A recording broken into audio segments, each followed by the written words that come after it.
Bagi Tuhan, kita bersyukur untuk hari yang luar biasa yang baik ini, di mana kita kembali boleh mendengarkan kebenaran firman Tuhan. Puji Tuhan,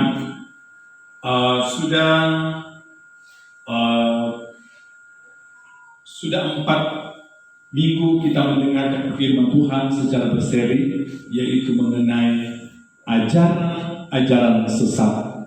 Yang notabene-nya saya selalu katakan bahwa hari-hari ini banyak kita mendengar bahwa di luar sana sudah begitu merajalela ajaran-ajaran yang tidak sesuai lagi dengan kebenaran firman Tuhan. Dan ada 3 hal yang sudah kita terima, yang kita sudah dengar, bagaimana menangkal, bagaimana sikap kita supaya kita terhindar atau tidak masuk dalam arus pengajaran sesat. Bagian yang pertama yaitu kita harus mendengar firman Tuhan yang sehat, ada ayatnya. Kita harus menjadi dewasa secara rohani, itu bagian yang kedua. Dan yang ketiga minggu kemarin yaitu bagaimana supaya kita terhindar dari pengaruh ajaran sesat. Yang ketiga yang kita dengar kemarin yaitu menjadi jemaat Tuhan harus digembalakan. Sekali lagi, menjadi jemaat Tuhan harus digembalakan. Dan saya sudah katakan, kenapa dalam Alkitab di mana ada domba pasti selalu topiknya harus ada gembala. Dan kita sudah dengar firman Tuhan bahwa domba adalah hewan yang lemah. Domba adalah hewan dibanding dengan hewan-hewan yang lain. Domba tergolong hewan yang agak bodoh. Kenapa? Karena domba itu mudah sekali tersesat, mudah sekali hilang. Beda dengan hewan yang lain.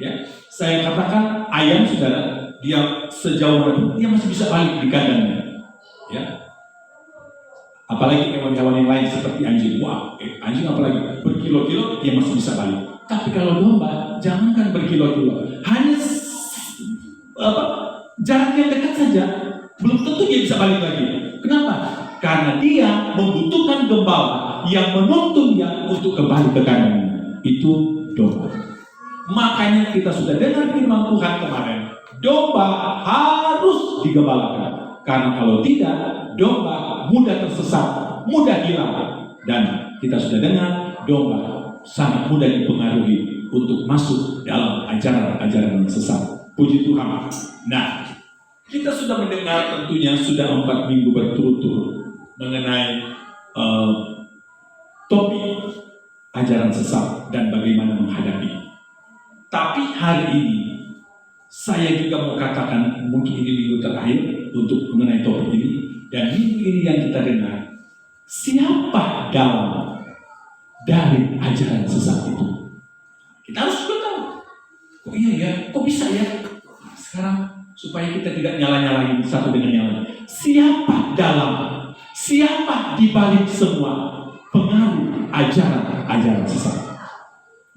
Ajaran sesat, saya sudah katakan, artinya memalsukan, menyelewengkan, dan memutarbalikkan kebenaran, fakta kebenaran. Itu artinya ajaran sesat. Nah, kita harus cari dalam Alkitab siapa dalamnya. Memang kalau kita sudah tahu dalamnya, berarti kita sudah tahu bersikap. Siapa dalam dari pengaruh ajaran sesat? Semua, saya sudah katakan, semua kunci jawabannya, semua tentunya harus dari firman Tuhan. Dan hari ini kita langsung saja membuka Alkitab kita untuk kita melihat siapa dalamnya. Oknum yang berusaha memalsukan, menyelewengkan, dan memutarbalikkan kebenaran. Mari kita lihat kebenaran firman Tuhan. Kitab Kejadian, pasalnya yang ketiga, ayat 1 sampai dengan ayatnya yang ke-5. Kitab Kejadian, pasalnya yang ketiga, ayat 1 sampai dengan ayatnya yang kelima. Mari dengan segala hormat saya undang kita semua bangkit berdiri bersama-sama, kita mendengar firman Tuhan. Kitab Kejadian pasal yang ketiga mulai ayat 1 sampai dengan ayatnya yang kelima. Kita akan membaca secara bergantian. Saya akan mulai dengan ayatnya yang pertama, saudara mulai dengan ayatnya yang kedua secara bergantian. Tapi saya pastikan dulu apa sudah mendapat semua. Haleluya. Sebagaimana sekuat sekencang kata haleluya, saya berharap pada waktu membaca seperti itu juga suara. Saya mulai dengan ayat yang pertama. Manusia jatuh ke dalam dosa. Adapun ular, ialah yang paling cerdik dari segala binatang di darat yang dijadikan oleh Tuhan Allah. Ular itu berkata kepada perempuan itu, tentulah Allah berfirman, semua pohon dalam taman ini jangan kamu makan buahnya, bukan? Lalu sahut perempuan itu kepada ular itu, buah pohon-pohonan dalam taman ini boleh kami makan. Tetapi tentang buah pohon yang ada di tengah-tengah taman, Allah berfirman, jangan kamu makan ataupun rabak buah itu, nanti kamu akan mati. Tetapi ular itu berkata kepada perempuan itu, sekali-kali kamu tidak akan mati. Ayat 5 bersama-sama dengan suara yang lebih keras lagi, 2, 3. Tetapi Allah mengetahui bahwa pada waktu kamu memakannya, matamu akan terbuka dan kamu akan menjadi seperti Allah, tahu tentang yang baik dan yang jahat. Puji Tuhan, dipersilakan duduk kembali. Haleluya. Kita mungkin sudah banyak kali membaca ayat ini, tetapi mungkin kita tidak mendapat pemahaman yang lebih luas tentang tentang Kejadian pasal 3 ini. Jadi dari ayat inilah kita mengetahui bahwa iblislah dalam dari semua yang seperti yang saya katakan tadi, ajaran-ajaran palsu. Sebab dari ayat ini seperti yang saya katakan, bahwa sejak awal ketika dia jatuh dalam dosa, iblis memalsukan, menyelewengkan, dan memutarbalikkan kebenaran firman. Dari ayat ini kita mengerti bahwa bagaimana cara iblis mempengaruhi Hawa pada waktu itu di Taman Eden. Dengan cara apa, saudara? Dia menggunakan firman. Jangan salah, saudara. Supaya saudara juga harus tahu, iblis itu tahu firman. Iblis itu mengerti firman. Jangan salah, saudara. Saudara pikir iblis itu tidak paham firman? Tahu firman. Pada waktu dia datang kepada Hawa, dia menggunakan firman untuk mengecoh.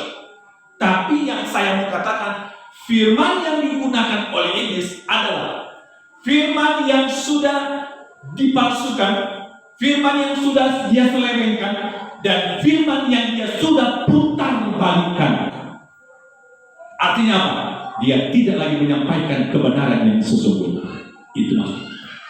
Ajaran-ajaran sesat begitu. Ajaran-ajaran sesat yang berkembang di luar sana sama dengan cara iblis. Menggunakan firman, mari jemaat Tuhan, kita berdiri bersama-sama. Kita baca terdapat dalam kitab ini, pasal ini, ayat ini. Dia baca firman. Jangan saudara pikir dia baca koran, sudah. Firman yang dibaca. Tapi ketika dia mulai menyampaikan, dia mulai menjabarkan firman yang dia baca, mulailah seperti kata Alkitab tadi. Seperti bagaimana iblis biangnya, dia mulai memalsukan artinya mengarang. Dia mulai menyelewengkan, dibelokkan, Dan dia memutar balikan. Yang depan bisa jadi belakang, belakang bisa jadi ke depan. Itu namanya memutar balikan. Dan itulah yang dilakukan iblis di Taman Eden. Dia palsukan, dia mengarang, dia selewengkan, dibelokkan. Dan dia memutar balikan fakta. Sudah jelas Alkitab berkata kepada Adam dan Hawa, ketika kamu memakannya, kamu akan mati. Iblis bilang, oh enggak, kamu tak mati. Malah kalau kamu makan, mata kamu akan terbuka. Seolah-olah pengetahuan mereka akan bertambah. Itu bahasa iblis. Tapi Tuhan tidak ngomong begitu. Jelas Alkitab katakan, pada hari waktu kamu makan, kamu akan mati. Itu jelas.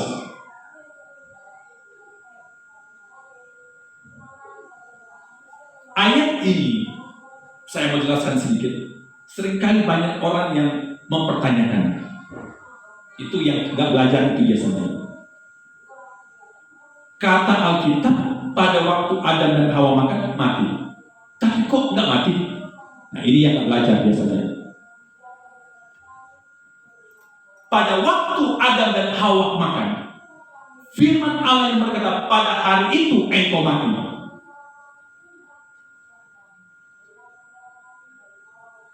Pertama, pada waktu Adam dan Hawa makan, yang pertama, Adam dan Hawa mengalami kematian iman. Orang kalau sudah menuruti iblis, sudah mati imannya.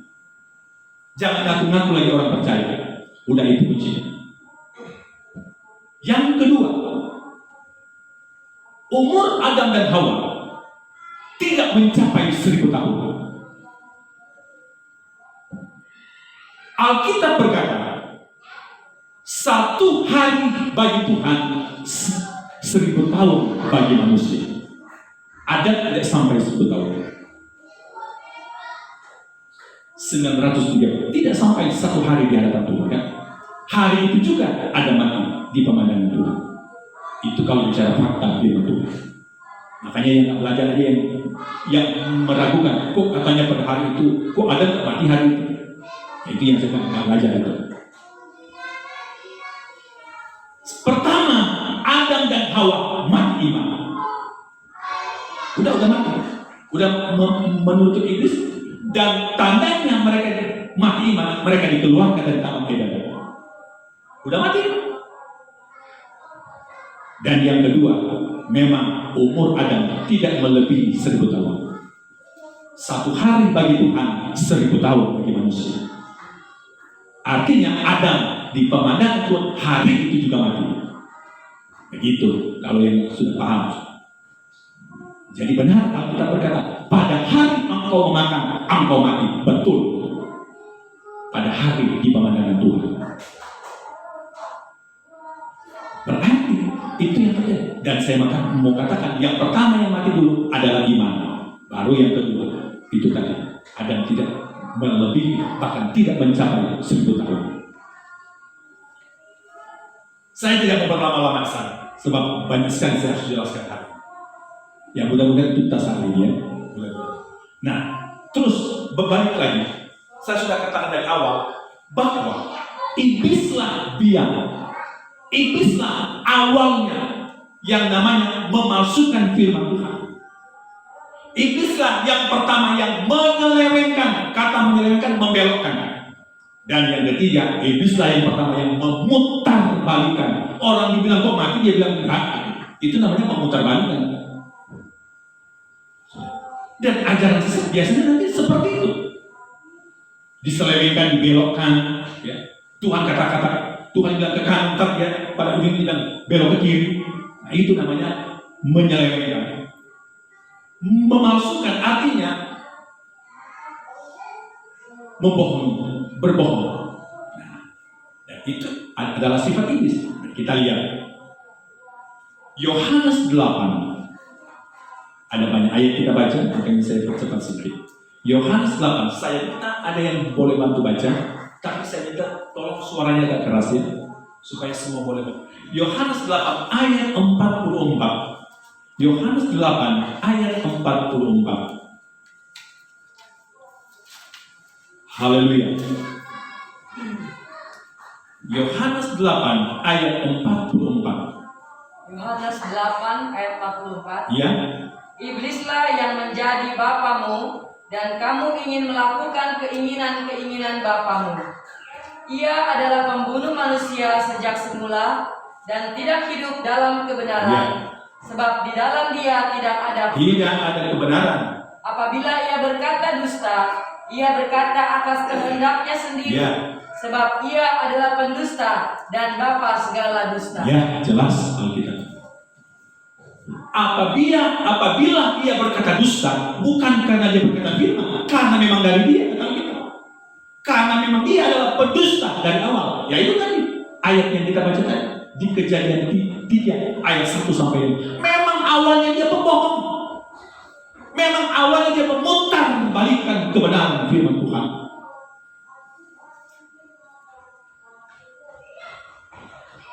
Itu iblis.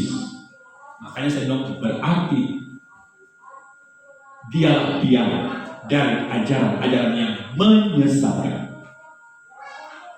Panjang nih kalau dibahas, tapi saya hanya ambil poin-poin saja. Ya. Saudara-saudara yang dikasih oleh Tuhan, sebab nanti kita akan masuk dalam bagian-bagian lain, saya harus menjelaskan sedikit dulu. Ya. Sebab nanti sesudah ini kita akan masuk dalam bagian berikut tentang iblis, bahwa iblis itu suka menyamar. Pintar dia sudah. Jangan bilang itu iblis bodoh, jangan sudah. Artinya jangan kita menyepelekan, itu maksud saya. Jangan sepelekan. Karena dia pintar menyamar. Dan kalau dia menyamar, faktanya kalau ada orang yang dia nggak pintar, faktanya banyak orang pintar dia bisa pengaruhi. Pada waktu dia menyamar, itu persoalan. Berarti hebat kan dia? Hebat, pintar. Orang pintar aja bisa dia menyamar dan itu dia bisa pengaruhi. Memang yang ikut ajaran maaf saja saya bukan, memang itu orang bodoh. Tidak, saudara. Secara intelektual orang-orang pintar, tapi masih bisa diperdaya, masih bisa dibodoh-bodohkan oleh ajaran-ajaran sesat.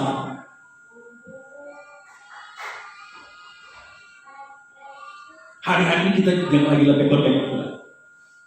Kita sudah dengar firman Tuhan, teman harus dewasa. Pendengaran kita pun harus dewasa, jangan kayak anak-anak. Kenapa? Karena kita sedang menghadapi masa-masa yang nggak lembek lagi, sudah. Ajaran-ajaran sekarang pengaruh kuat sekali, sudah. Bahkan kalau saudara tidak punya cukup pengetahuan firman, maaf aja, saya tidak mengecilkan saudara bisa kalah. Berargumen dengan mereka, mereka itu sudah dilatih. Makanya jemaat Tuhan, jemaat Efrat ini saya harus berkali terus, supaya kalau bertemu dengan orang-orang yang seperti itu, kita juga jangan kalah, karena kita berdiri atas kebenaran. Tapi persoalannya kalau dia nggak dengar firman, ya mau gimana dia mau membentengi dirinya?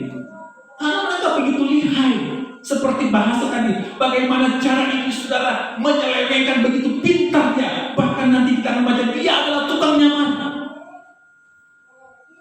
Tukang nyamar, saudara. Hebat ya? Hebat.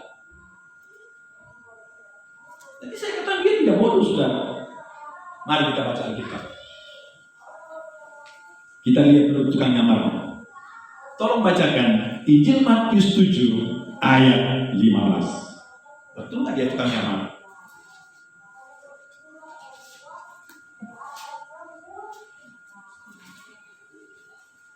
Dia bukan hanya bisa memalsukan, bukan hanya bisa menyelewengkan, bukan hanya bisa memutar balikan firman, tapi dia juga bisa menyamar. Ini yang sering kali banyak orang anak Tuhan terkecoh, karena kalau udah menyamar kan susah, saudara. Susah, saudara. Kalau orang nyamar itu, ya jangan jauh-jauh. Kita masih ingat dulu ada satu tahanan dulu yang pernah ditangkap, saudara. Dia nyamar, dia bikin rambut palsu, saudara. Itu nyamar namanya. Orang terkecoh kan, dia punya terus rambutnya kan ketutup sendiri. Soalnya memang, kalau nggak jadi media, saudara, karena dia nyamar. Bayangkan saudara dari penjara bisa keluar bebas, saudara. Pergi nonton olahraga di mana itu, saudara. Kenapa? Karena dia nyamar. Nggak ada yang orang terkecoh. Tolong bacakan yang sudah dapat Injil Matius 7 ayat 15. Siapa saja dengan suara yang keras supaya Injil Matius 7 ayat 15. Matius 7 ayat 15. Iya, perhatikan. Waspadalah nabi-nabi palsu yang datang kepadamu dengan menyamar seperti domba, tetapi sesungguhnya mereka adalah serigala yang buas. Ya, saudara, bisa kita bayangkan kalau serigala itu sudah dipakaikan bulu domba, orang terkecoh. Serigala tapi dipakaikan bulu domba, misalkan, orang terkecoh. Maka mungkin juga ada domba, tetapi sebetulnya kata Alkitab dia serigala. Makanya saya mau katakan iblis itu bukan bodoh, pintar dia, saudara, bisa nyamar dan bisa menyerupai seperti domba. Yang walaupun dia Alkitab yang mengatakan, bukan saya, binatang yang buas, diumpamakan seperti serigala. Sebab serigala adalah salah satu binatang buas pemangsa yang luar biasa, yang begitu cepat. Ya, selain daripada singa dan yang lain-lain. Jadi saudara, jangan main-main. Makanya saya katakan, kenapa di luar sana seringkali orang berkata, wah dia kan dia kan anak Tuhan, dia kan juga suka ke gereja. Kenapa?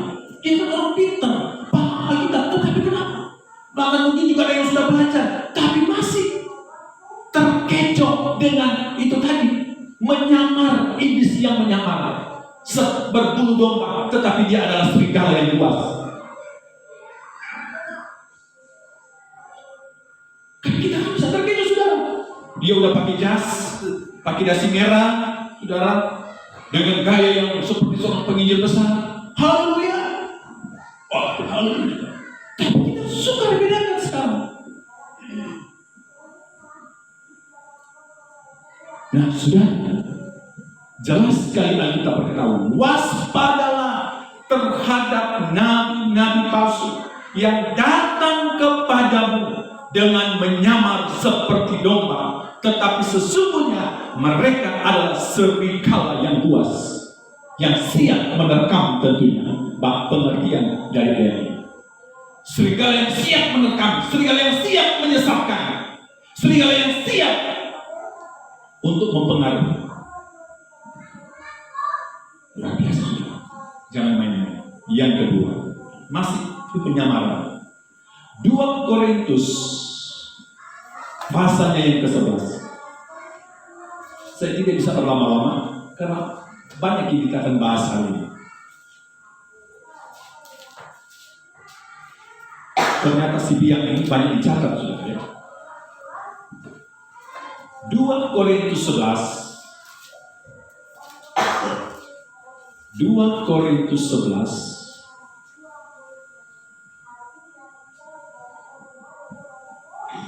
tolong bacakan ayat 13, 4. Ini kita bersama-sama saja.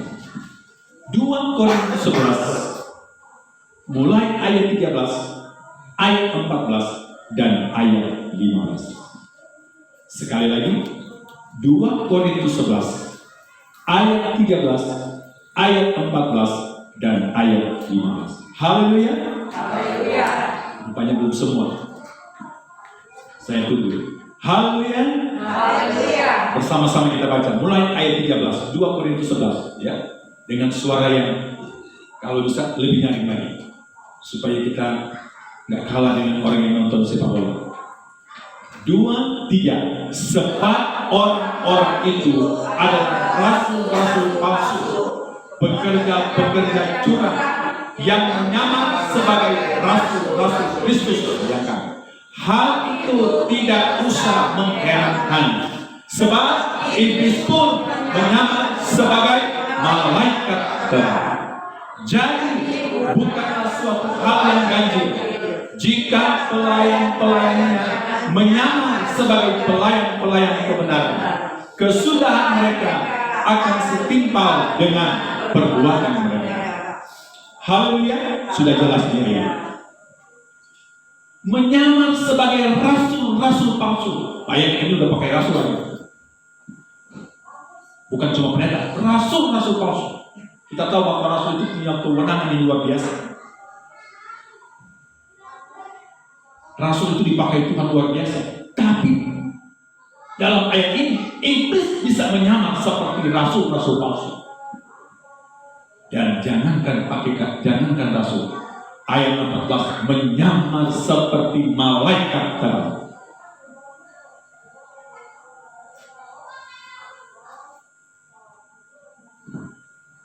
Sekarang pertanyaan, hebat dia tahu semua. Menyamar seperti domba bisa, menyamar seperti rasul palsu, rasul seolah-olah kayak rasul benar bisa, bahkan menyamar seperti malaikat terang bisa.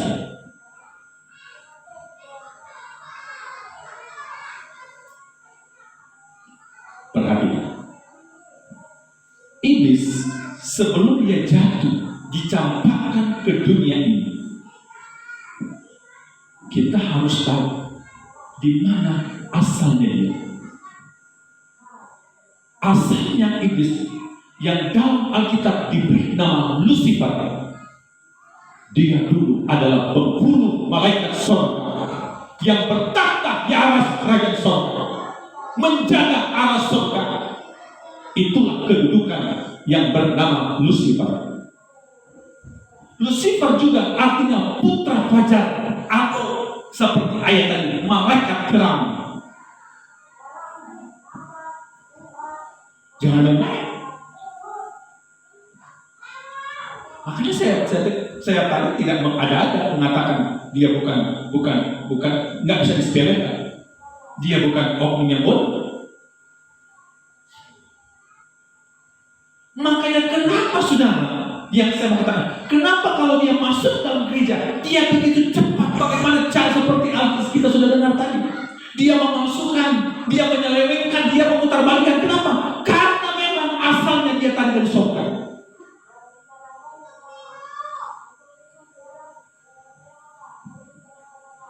Jadi jangan heran, saudara.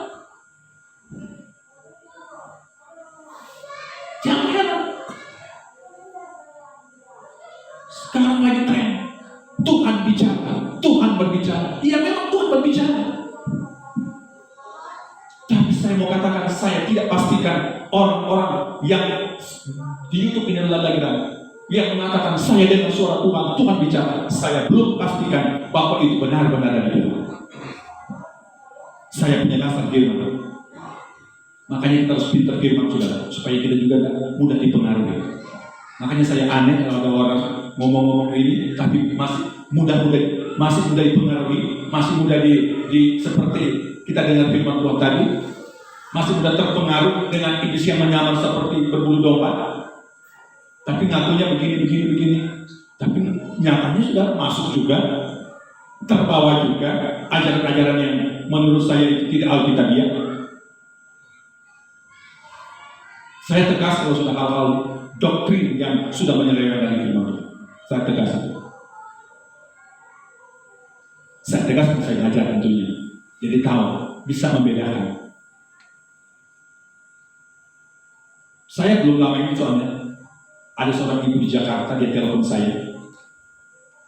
Dan dia itu tadi mengenai, sampai dia kirim videonya mengenai mendengar suara Tuhan itu. Saya jelaskan.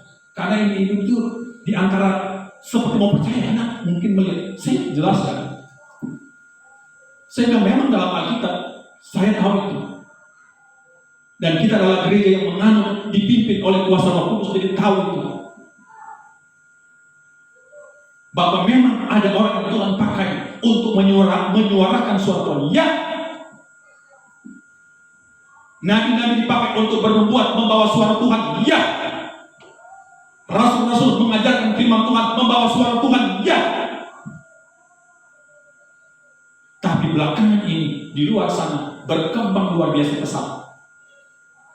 Dengan mudah mengatakan dengar suara Tuhan, Tuhan bicara. Saya mau katakan, saya mau tanya. Yang dulu yang di Bandung itu, yang sampai ujung-ujungnya harus ditangkap sama polisi. Itu waktu itu dia bilang dengan suara setan atau dengan suara Tuhan? Kan suara Tuhan. Saya mau tanya, Saudara percaya bahwa yang dia katakan itu suara Tuhan? Dan ujungnya kan pada waktu itu katanya Tuhan mau datang, Tuhan mau jemput, tetapi ujungnya bukan Tuhan yang jemput, polisi yang jemput. Saya mau tanya, itu suara Tuhan apa tidak? Saya tanya, suara Tuhan atau tidak? Kalau jelas. Kalau itu suara Tuhan, betul Tuhan yang jemput. Waktu itu bukan yang heboh waktu itu. Terus diubah katanya. Tuhan kalau sudah katakan A, nggak akan berubah jadi C. Oh, bukan tanggal ini. Nah, nggak ada firman Tuhan yang begitu. Tapi banyak orang yang senang yang begitu.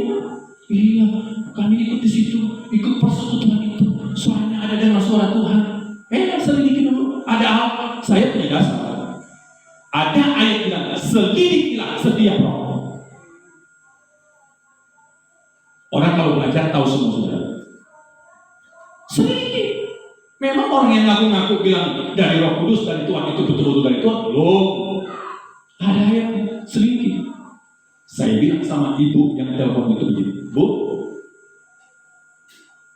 kalau ada yang berkata mendengar suara Tuhan atau Tuhan bicara, ingat dia katakan itu. Kalau yang dia katakan itu tidak sama dengan yang di dalam firman Tuhan Alkitab kita, saya katakan itu bukan dari Tuhan. Masa Tuhan ngomong kemarin A, terus hari ini dia ngomong C? Bukan Tuhan namanya. Alkitab yang mengatakan Tuhan itu di dalam Alkitab tidak ada rencana yang gagal. Artinya nggak akan dia perbaiki. Oh salah saya, iya lupa saya. Rupanya warnanya itu bukan merah, tetapi warnanya hijau. Salah saya, nggak ada itu sudah.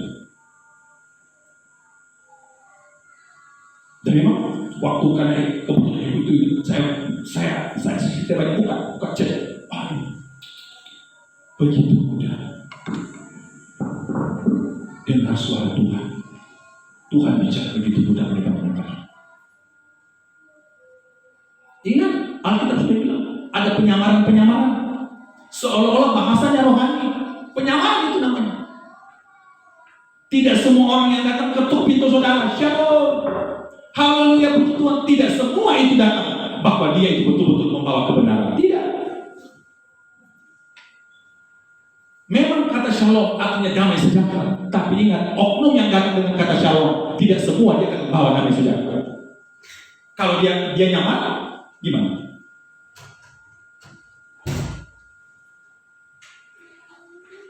Kalau dia nyaman, repot.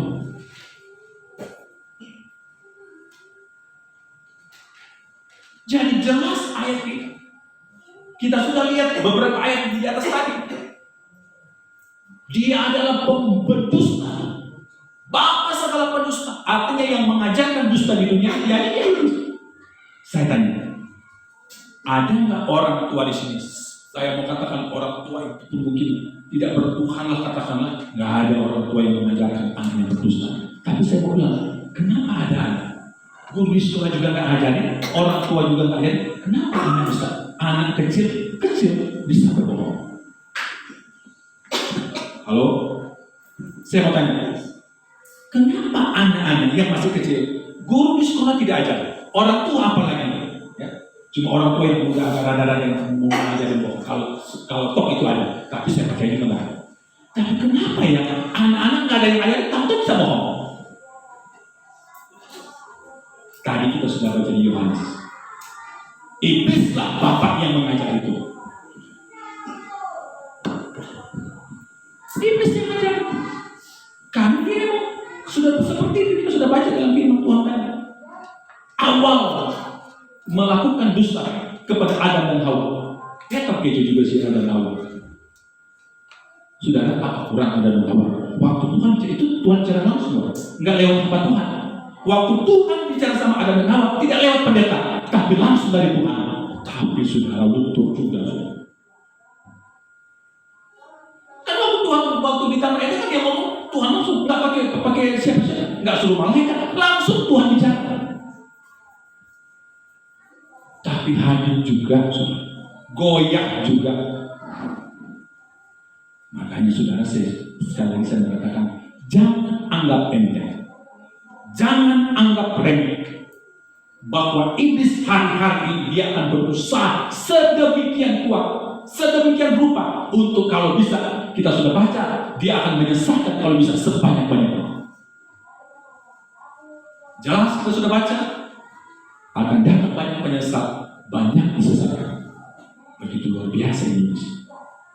Dia pakai banyak orang, nanti banyak orang juga yang akan terpengaruh. Haleluya.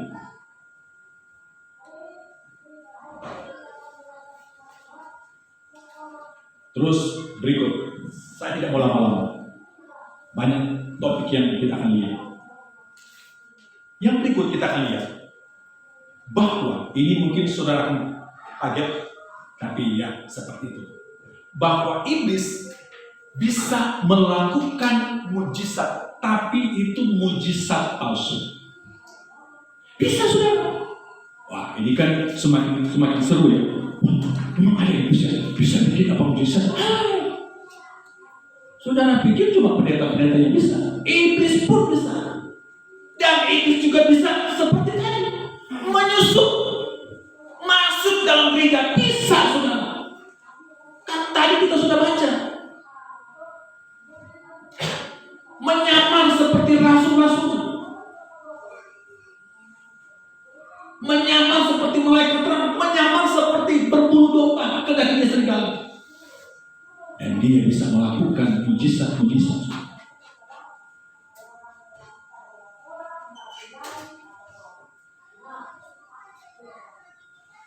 Kita berdoa. Injil Matius 24. Injil Matius 24. Sekali lagi Injil Matius 24.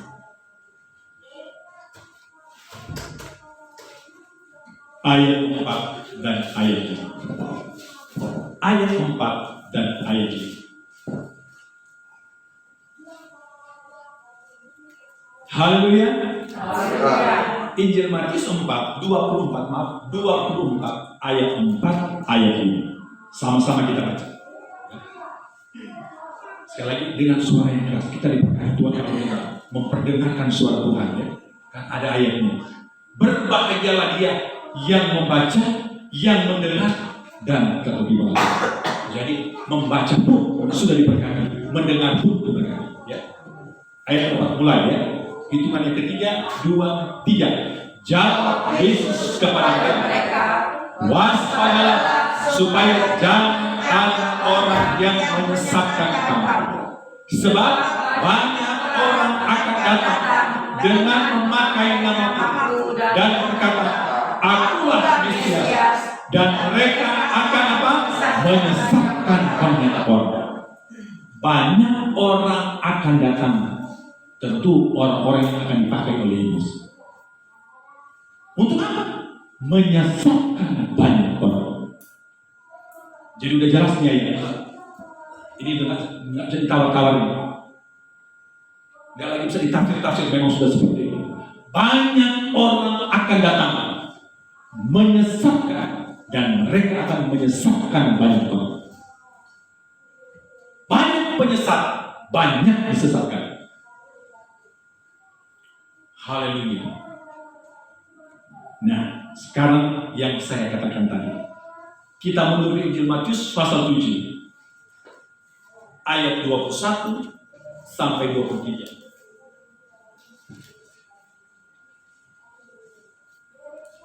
Mundur ke Injil Matius 7 ayat 21, 22 dan 23. Kita akan baca lagi bersama-sama.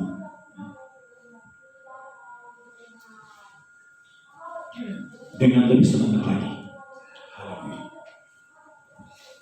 Sebab dengan kita bersuara, kenapa ya? Iblis itu sudah takut karena kita sudah memperkatakan firman. Itu maksud saya. Karena dalam firman ada kuasa. Jadi ketika kita memperkatakan firman, wah iblis sudah, tak bisa lagi. Ya. Makanya mari kita baca bersama-sama. Injil Matius 7 ayat 21 mulai bersama-sama. 2, 3. Bukan setiap orang yang berseru kepadaku, Tuhan, Tuhan akan masuk ke dalam kerajaan surga, melainkan Dia yang melakukan kehendak Bapa yang di sorga. Ayat 22. Pada hari terakhir banyak orang akan berseru kepada Tuhan, Tuhan, bukankah kami berbuat demi nama-Mu dan mengusir setan demi nama-Mu dan mengadakan banyak mujizat demi nama-Mu juga? Ayat 23. Pada waktu itulah aku akan berterus terang kepada mereka dan berkata, aku tidak pernah mengenal kamu, enyah daripada kamu sekalian pembuat kejahatan. Ini kalau hamba yang benar masa dibilang Tuhan pembuat kejahatan. Yang ini yang menyamar-nyamar tadi. Makanya saudara, kalau jadi anak Tuhan, kalau ikut Tuhan, jangan kejar-kejar mujizat. Nanti ujung-ujungnya yang begini. Oh, katanya di sono begini, katanya di sono begini, pergi lagi. Katanya di sono begini, pergi lagi. Nanti ujung-ujungnya yang begini. Mujizat itu tidak perlu kita cari. Tapi pada hari ini pun kalau engkau sungguh-sungguh dengan Tuhan, engkau akan alami mujizat itu. Hari ini pun mujizat itu bisa terjadi dalam hidup kita. Itu bagaimana iman kita dengan Tuhan sebagai pembuat mujizat itu.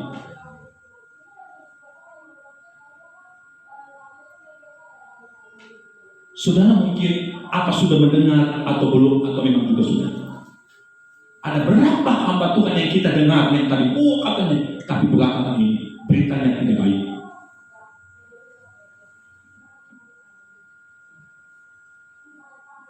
Jangan kaget.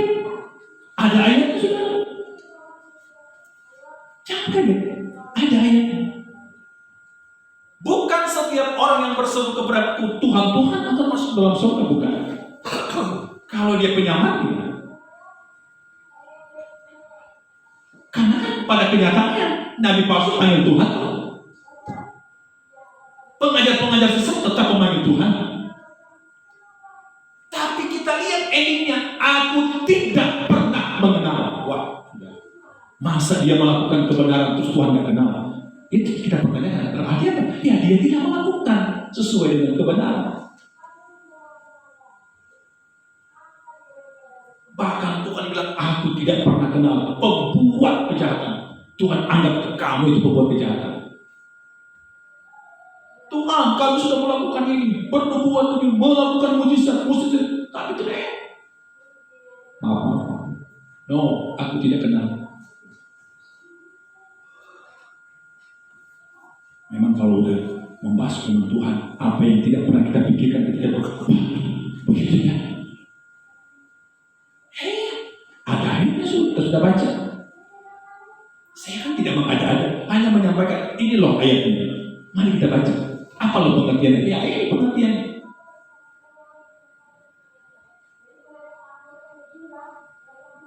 Saya heran kalau ada orang yang seperti saya katakan tadi, dengar di sana, wah, kesana lagi, dengar di sana, wah, kesana lagi, dengar di sana, wah, kesana lagi.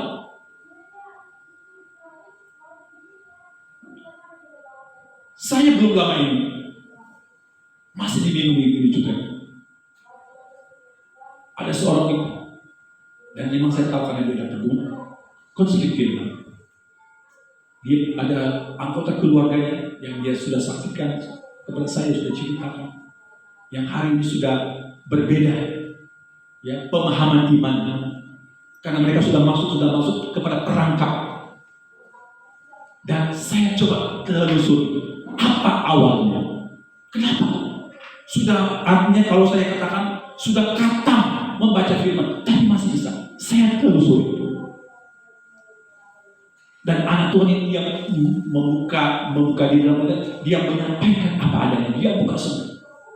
Dan salah satu yang saya temukan di situ, dan anak Tuhan ini juga diakui, bahwa anggota keluarga ini yang sudah masuk, yang saya katakan diajarkan itu, karena ada hubungan dengan firman Tuhan kemarin, terlalu banyak jalan-jalan. Dengan sini, nggak boleh pindah lagi dengar sini, nggak boleh pindah lagi dengar sini. Akhirnya masuk kepada itu tadi penyamar-penyamar ini. Ikut persekutuan ini, ikut persekutuan ini. Itu salah satunya penyebab. Kalau saudara ditanya sama hamba-hamba Tuhan yang lain, sama jawabannya. Ya. Kita selain belajar firman Tuhan, kita juga lihat fakta di lapangan. Ya. Makanya kenapa saya juga harus konseling dengan sesama hamba Tuhan, dengan anak Tuhan, karena saya ingin masuk ke poin. Ternyata fakta-fakta di lapangan sama dengan apa yang ada dalam Alkitab. Domba itu harus digembalakan. Jangan jadi domba liar. Sekali lagi, domba itu harus digembalakan. Karena domba itu mudah sekali tersesat. Banyak ayat mengatakan itu. Bahkan bisa hilang.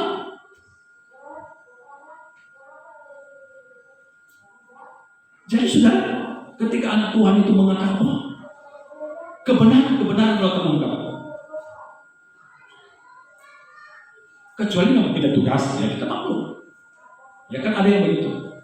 Berapa bulan tidak tugas. Ya masa dia di Sumatera terus dia harus cuma mau dulu. Ya itu yang nggak mungkin terjadi. Terus nanti berapa bulan pindah Kalimantan, masa dia mesti? Nah, tentu dia akan cari mana yang dekat situ. Tapi yang dimaksudkan itu tadi memang jalan-jalan aja. Oh, katanya disuruh begini, sana lagi. Oh, katanya disuruh begini, sana lagi. Apalagi kalau ada anak Tuhan yang sudah tidak mau mendengar ajaran sehat. Pengen ada yang lawak-lawak lah, ada artis lah, wah itu lebih berbahaya. Dan saya sudah katakan berapa minggu yang lalu, kalau ada jemaat Tuhan datang ke ibadah karena cuma mendengar ada artis, saya bertanya, yang gerakan hatinya itu untuk ibadah Roh Kudus atau siapa?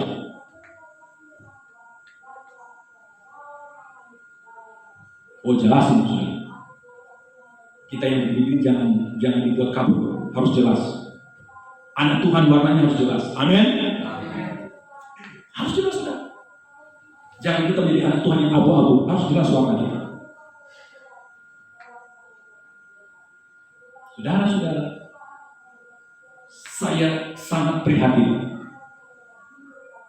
kalau ada suatu gereja yang mungkin karena udah sepi, terus dia mulai bagaimana supaya mulai undang-undang artis untuk supaya ramai yang datang. Wah ini sudah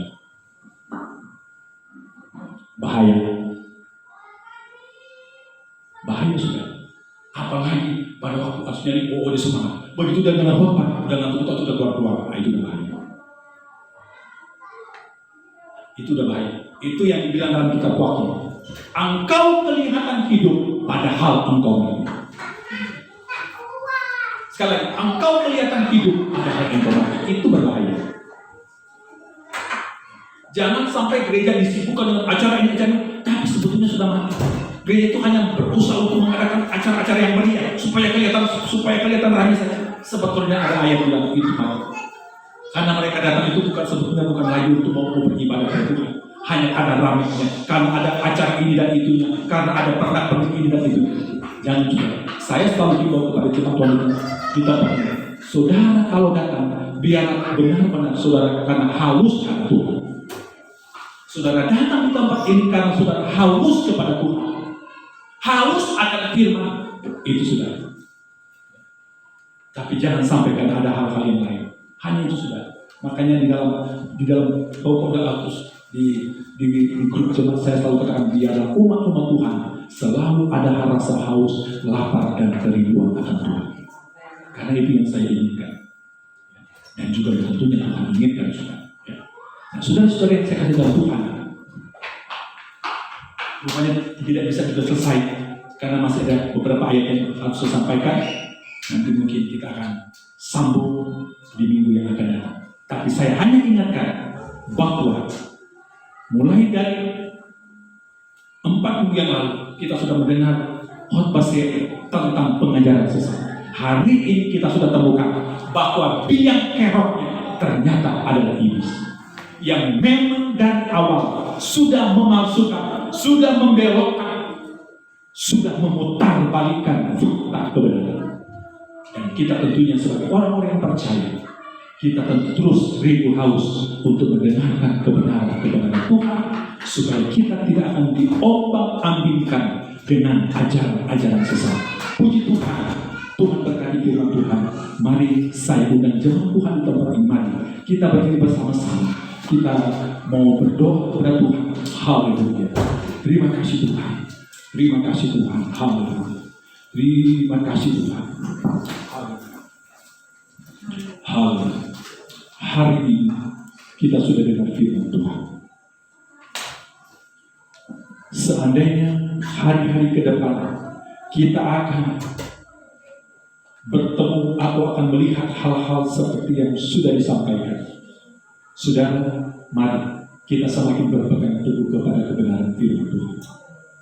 Iblis akan terus berupaya dan berusaha untuk sebagaimana ayat firman Tuhan berkata, banyak yang akan datang dan akan menyesatkan banyak orang. Kita berdoa kepada Tuhan supaya Tuhan menjauhkan kita dari segala hal itu. Sebab itu mari kita menjadi umat Tuhan yang sudah kita dengar bersama pada minggu-minggu yang lalu. Kita harus mendengar ajaran yang sehat, ajaran firman yang murni, supaya kita ada pembandingnya. Kita harus menjadi dewasa dalam Tuhan, bukan lagi menjadi anak-anak. Alkitab berkata anak-anak itu diombang-ambingkan, tapi kalau sudah dewasa dalam Tuhan, dia sudah teguh dalam berpegang teguh kepada firman.